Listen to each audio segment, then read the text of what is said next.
আল্লাহ রাসূল মেরাজ কেন হয়েছে এটা আলোচনা করেছিলাম যে আল্লাহ রাসূল তো নবীর মাধ্যমে একজন পত্রবাহকের মাধ্যমে কথা বলতেন। কার সাথে?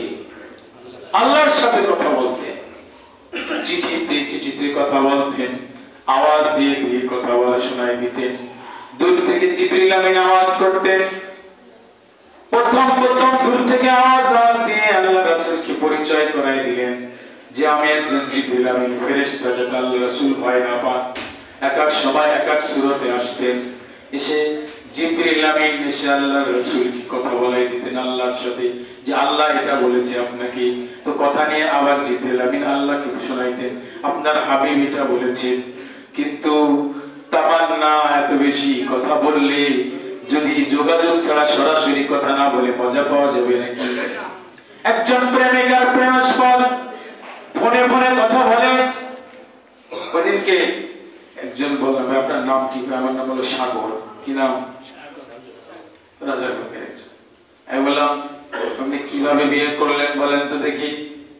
মহব্বতের লোক জিজ্ঞেস করতে করতে বললেন টাকায় নাম্বার দেখেছি, ওই নাম্বারে ফোন দিয়েছি। টাকার নাম্বারে ফোন দিয়েছি। একদিন বললাম রমনা পার্কে আসো। বলে যে আমি তো অনেক কুচ্ছিত কালো।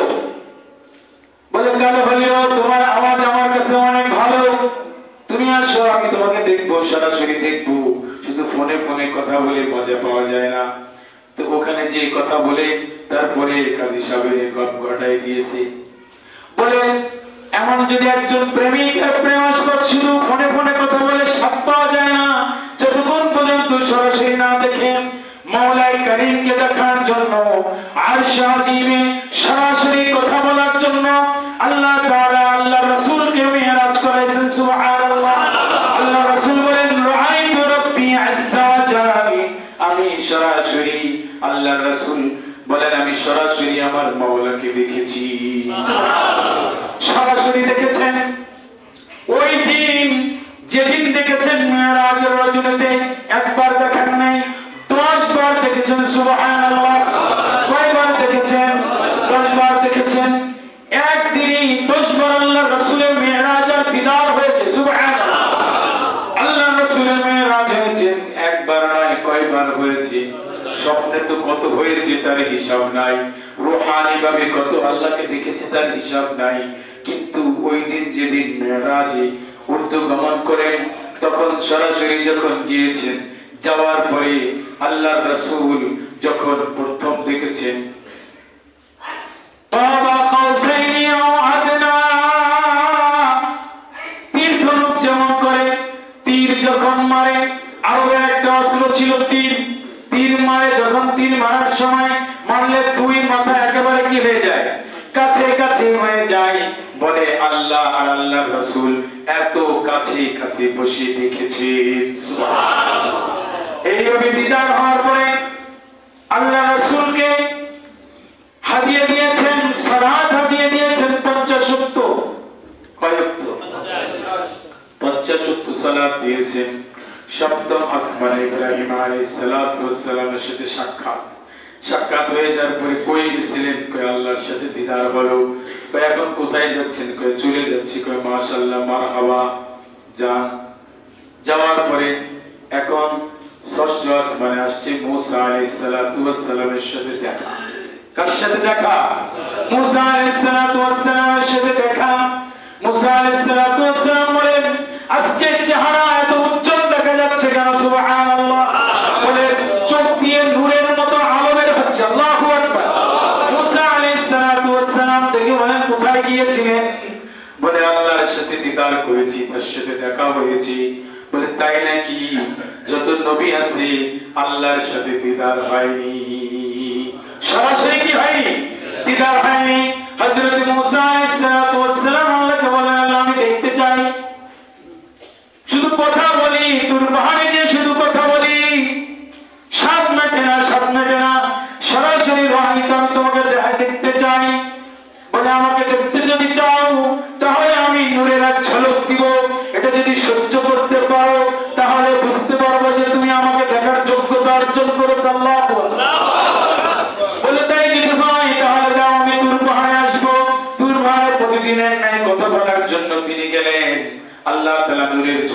দিলেন, এমন নূরের ঝলক পেয়ে তিনি বেহুশ হয়ে 40 দিন পর্যন্ত পড়েছিলেন।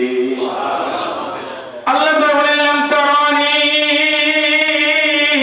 আমাকে কখনো তুমি সরাসরি দেখতে পাবে না। নেতা যখন চরিত্রবান হয়, সুন্দর চরিত্রের অধিকারী, আর নির্যাতিত যদি হয়, তাকে বিদেশ সফর দেয়, তার পদোন্নতি হয়। বলে, কয়জনরে মারছিস? কয়, আজকে ফাঁকা করে দিছি। হেফাজতের যত নেতারা ছিল সবগুলোরে ফাঁকা করে দিছি ওই শাপলা চত্বরে। বলে, তাই নাকি? তাহলে তোর র্যাঙ্ক বাড়াই দিলাম। র্যাঙ্ক কি করে দিছে? বাড়াই দিছে। নির্যাতিত হয়েছে আল্লাহ রাসূল, তো আল্লাহ রাসূলকে সরাসরি আল্লাহর সাথে দিদার করে দিয়েছে। আল্লাহু আকবার। দিদার করে উনি দেখেছেন। ওই মুসা আলাইহিস সালাম বলেন, আমি তো আল্লাহকে সরাসরি দেখতে পাই নাই, কিন্তু যে চোখ দিয়ে সরাসরি মাওলাকে দেখেছে, ওই চোখের নূর এত মজা লাগছে। তুমি ওকে কি হাদিয়ে দিয়েছো একটু বলতে পারো? বলে, হাদিয়ে দিয়েছে তো নামাজ 50 ওয়াক্ত। বলে, আমার উম্মতকে 2 ওয়াক্ত নামাজ হাদিয়ে দিয়েছিল, তাই তারা পড়েনি। এক একজনের আমল নামায় কত বছরের নামাজ যে কাজা রয়েছে তারা পড়ে না। আমার উম্মতকে 2 ওয়াক্ত নামাজ দিয়েছিল, সেটা হলো যোহর আর ফজরের, আসরের মাঝামাঝি 2 রাকাত নামাজ, মাগরিব আর ইশার মাঝামাঝি 2 রাকাত নামাজ, মোট 4 রাকাত নামাজ দিয়েছিল। এই 4 রাকাত নামাজই পড়ে না ঠিক মতো। আর তোমার উম্মত 50 ওয়াক্ত নামাজ এটা কিভাবে পড়বে? যাও যাও, তুমি তোমার মাওলা পাকের কাছে যাও। ওনার মাকসাদ হলো, আল্লাহকে তো সরাসরি দেখিনি, যে চোখ দিয়ে আল্লাহকে দেখবে ওই চোখ দিয়ে আবার পাঠালাম, ওখানে যাওয়ার পরে দেখবে, দেখে আসে আবার আসবে, আমি আবার দেখে সাথ নেব। আল্লাহু আকবার। এইভাবে দেখবো। আমার তো আমি দেখতে পারিনি, তো যে চোখ দিয়ে দেখেছে ওই চোখ দেখার জন্যই ওই মুসা আলাইহিস সালাতু ওয়াস সালাম পাঠালেন, আপনি যান আল্লাহর সাথে। এটা পারবেন, আল্লাহ তাআলা তাকে নামাজ কমাই দিলেন। কি করলেন? নামাজ কমাই দিলেন, 5 ওয়াক্ত নামাজ কমাই দিলেন। এরপর আবার 50 থেকে 5 দিলেন, থাকে কত? 45। এইভাবে আবার আসলেন, 7 মেটে না, 7 মেটে না। প্রেমিক দেখলে আর 7 মেটে না, যে চোখ দিয়ে দেখেছে ওই চোখেরও 7 মেটে না। আল্লাহু আকবার। এই জন্য প্রেমিক যখন ঘরে আসে তখন বলে, তুমি তো চলে যাচ্ছ, আর 2 দিন বাও থাকো। আজকে আমাকে ধরছে, বলে যে আজকে জুমা পড়াই যেতে হবে। তাই বললাম, না, আমি জুমা এখানে পড়াইতে পারবো না, আমাকে ঢাকাতে যে জুমা পড়াইতে হবে। তো উনি বলতেছে, ঠিক আছে। প্রেমিক যখন ঘরে আসে তখন বলে, ঠিক আছে তুমি তো যাও, বিদায় দিচ্ছে, কিন্তু মাঝখানে মোবাইলটা রেখে দেয়। তো রাস্তার পথে যে বলে, আরে মোবাইল তো ধুয়ে আসছি তোমার ওখানে, আসো আসো আসো। তুমি আবার এসে ব্যাক করে আবার মোবাইলটা নিয়ে চলে পাঠাই দেবে না, পাঠানোর কেউ নাই, তুমি আসো, তুমি এসে যাও। আবার আসলে মোবাইল রেখে আবার দেখবে। সুবহানাল্লাহ। এরপরে আবার মোবাইল দিয়ে চার্জার রেখে দেয়। কি রেখে দেয়? চার্জার বাহানা।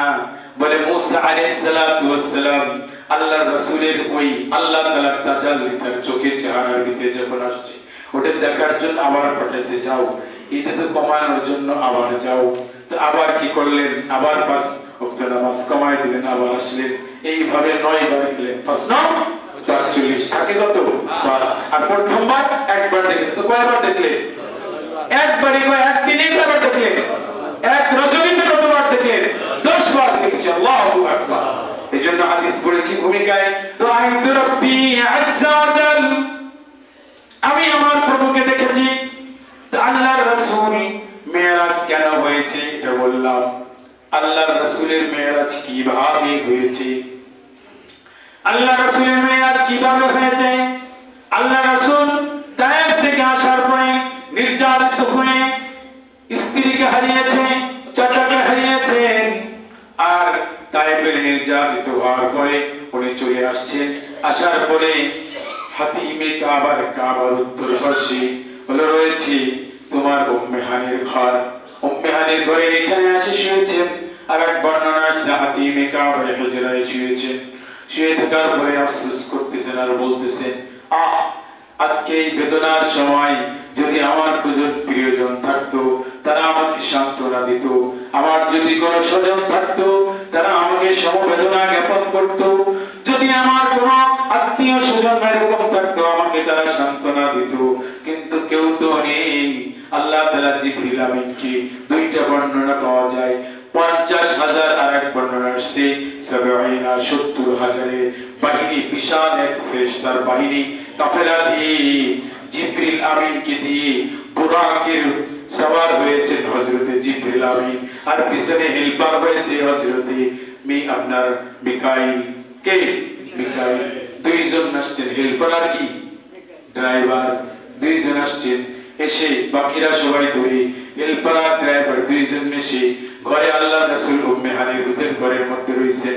সাত ফেটে যে ঘরের ভিতরে প্রবেশ করে মাথার কাছে জিবরিল আমিন, আর এক বর্ণনা আছে মাথার কাছে মিকাইল আর পার কাছে জিবরিল আমিন, পা আস্তে আস্তে টিপতেছেন আর মাথায় হাত দিচ্ছেন। আল্লাহ রাসূল একেবারে বেশি ঘুমন্ত ছিলেন না, একেবারে জাগ্রত ছিলেন না, এমন হালাতে তিনি চোখ বন্ধ করেছিলেন, তিল কলব জারি ছিল। এমন ভাবে তিনি কি করলেন? ঘুমালেন। ঘুমানোর সময় আস্তে আস্তে ঘুম থেকে উঠেছে। ওঠার পরে বললেন, ইয়াদউকা ওয়া ইয়াদউকা ইন্নাল্লাহা ইউকরিকিস সালাম। আল্লাহ তাআলা আপনাকে আহ্বান করেছেন, আমন্ত্রণ জানিয়েছেন, আর আল্লাহর পক্ষ থেকে আপনাকে সালাম দেওয়া হয়েছে। কি দিছে? ইন্নাল্লাহা ইউকরিকিস সালাম। সালাম দিয়েছেন। তাহলে সালাম কোথা থেকে আসছে? জান্নাত থেকে আসছে, আরশ আজিম থেকে জান্নাত আসছে। সালাম এটা একটা ছোট আমল, কিন্তু আসছে কোথা থেকে? জান্নাত থেকে। সালাম আসার পরে বলে সালাম তো শুরু হয়েছে। সালাম জান্নাতে যাওয়া যাবে, জান্নাতে যাওয়ার পরেও সালাম হবে, কিন্তু সালামের আমল শেষ হবে না। সালামের আমল কি হবে না? শেষ হবে না। আরবের লোকরা আসসালামু আলাইকুম বলতেন না, ওয়ালাইকুম আসসালাম আলাইকুম এরকম বলতো আরবের লোকেরা, কিন্তু জাহিলিয়াতের যুগে তারা সালাম পড়তো আনঈম সাব্বাহ। কি বলতো? আনঈম সাব্বাহ, শুভ সকাল বলতো। এইভাবে ইহুদি যারা আছে, ইশারা সাব, ইহুদিরা এরকম আঙ্গুল দিয়ে সালাম দেয়। কি করে? এইভাবে সালাম দিত। আল্লাহ রাসূলকে সালাম দিলেন, আল্লাহ আপনাকে সালাম দিয়েছেন। উনি ওয়ালাইকুম আসসালাম ওয়া রাহমাতুল্লাহি ওয়া বারাকাতুহু এইভাবে কি করলেন? সালামের জবাব দিলেন। বলে 7 ফাটছে কেন? দরজা দিয়ে আসার প্রবেশ 7 ফাটছে কেন? বলে 7 ফাটছে তার কারণ হলো আজকের ভ্রমণটা স্বাভাবিক ভ্রমণ নয়, এটা উর্দু জগতে যাবে, এজন্য 7 ফেটে আপনাকে সালাম জানানো হয়েছে। আপনি চলেন, এখানে থাকা যাবে না, এই জায়গা থেকে উঠে আপনি বাইতুল্লাহ আসেন। জিবরিল আমিনের হাতে বড় একটা গামলা জান্নাত থেকে নিয়ে আসছে। সুবহানাল্লাহ। স্বর্ণের কি নিয়ে আসছে? স্বর্ণের। পুরুষের জন্য স্বর্ণ ব্যবহার করা জায়েজ নাই, কিন্তু স্বর্ণের ভিতরে যদি কোনো কিছু রাখে, দেখবেন অস্ত্র, এগুলো গরম পানি দিয়ে তারপরে ধুয়ে তারপরে অপারেশন করে। কেন? জীবাণু মুক্ত করার জন্য। স্বর্ণের ভিতরে যদি রাখে তো ওখান থেকে কোনো জং এবং কোনো ময়লা আবর্জনা কি হবে না? যাবে না। কলবের ভিতরে নিয়ে সরাসরি শাহাদাত আঙ্গুল দিয়ে জিবরিল আমিন বুকে সরাসরি ওপেন আর সার্জারি করেছেন। সুবহানাল্লাহ। বলে উর্দু জগতে যাওয়ার জন্য তাকে ভ্রমণ মিরাজ কিভাবে হবে সেটা করানোর জন্য, উর্দু জগতে যাওয়ার জন্য ওই জায়গার পোশাক পরিচ্ছদ তাকে কি করতে হবে? তৈরি করে দিয়ে, ওই জায়গার ইলম অর্জন দিয়ে, ইলম আর হিকমত তার কলবের ভিতরে দিয়ে, জমজমের পানি দিয়ে তাকে ধৌত করে কলবে আধারের সাথে জমজমের পানি এমন ভাবে লাগাই দিয়েছে যে কিয়ামত পর্যন্ত এই জমজমের পানি জারি থাকবে উম্মতি মুহাম্মাদির জন্য। উম্মতি মুহাম্মাদির জন্য জারি থাকবে। এইভাবে কি করলেন? সিনা চাক করালেন, তারপরে সিনা চাক করে বুঝালেন। ঘুম থেকে জাগ্রত হলেন কেমনি? মাথায় হাত দিয়ে, পা দিয়ে। যারা তাবলীগ জামাতে মেহনত করে, ময়দানে গেলে দেখা যায় ওর সাথে ঘুমায় গেলে আসতে যে পাটি বাসন করে, বুঝতেছেন? এটা লোক ঘুমাইলে একজন মানুষকে হঠাৎ ডাক দেওয়া যাবে না।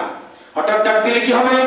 দৌড় দিয়ে এমনি কাপড় চোপড় ছায়া নিয়ে দৌড় দেবে বাথরুমের দিকে, দরজার কাছে যাবে না, মাথা কেঁপে যাবে। এই জন্য একজন মানুষকে কিভাবে জাগ্রত করতে হবে সে সুন্নাত তরিকা দেখানো হয়েছে। আর অপারেশন করে বুঝালেন একজন পুরুষ আর একজন পুরুষই বুকের নাভি থেকে উপর পর্যন্ত সব দেখা যায় জায়েজ, এটা বৈধ, এটাও বুঝালেন। তা আল্লাহর রাসূলকে সালাম দিয়ে এখানে কাবা ঘরে পর্যন্ত নিয়ে গেছে। কাবা ঘর পর্যন্ত নিয়ে যাওয়ার পরে যে সালাম দিয়েছে, কি করেছে? সালাম দিয়েছে। তা আল্লাহ তাআলা আদম আলাইহিস সালাতু ওয়াস সালামকে, তো আল্লাহর নবীকে তো কি করলেন? সালাম শিখালেন। আর আদম আলাইহিস সালাতু ওয়াস সালাম কি নবী? প্রথম নবী। আর আল্লাহর নবী হলো কি? শেষ নবী। শেষ নবীকেও সালাম শিখালেন। আদম আলাইহিস সালাতু ওয়াস সালামকে তৈরি করে জান্নাতের মধ্যে রেখে আল্লাহর রাসূল, যখন আল্লাহ রাসূল বলেন যে আদম আলাইহিস সালাতু ওয়াস সালামকে তৈরি করেছে, তৈরি করে রাখার পরে ফেরেশতারা দেখে দেখে তামাশা দেখে যে কি তৈরি করে না, আমরা ইবাদত করি ঘরে না আল্লাহ তাআলা, এটা কি তৈরি করতেছে, এটা থেকে তামাশা করে আদম আলাইহিস সালাতু ওয়াস সালাম বললেন ফেরেশতাদেরকে সালাম দাও। কি করো? ফেরেশতাদেরকে সালাম দাও।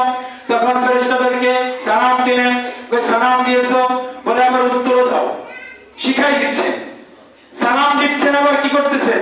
উত্তর দিচ্ছেন। ওয়া আলাইকুমুস সালাম ওয়া রাহমাতুল্লাহ।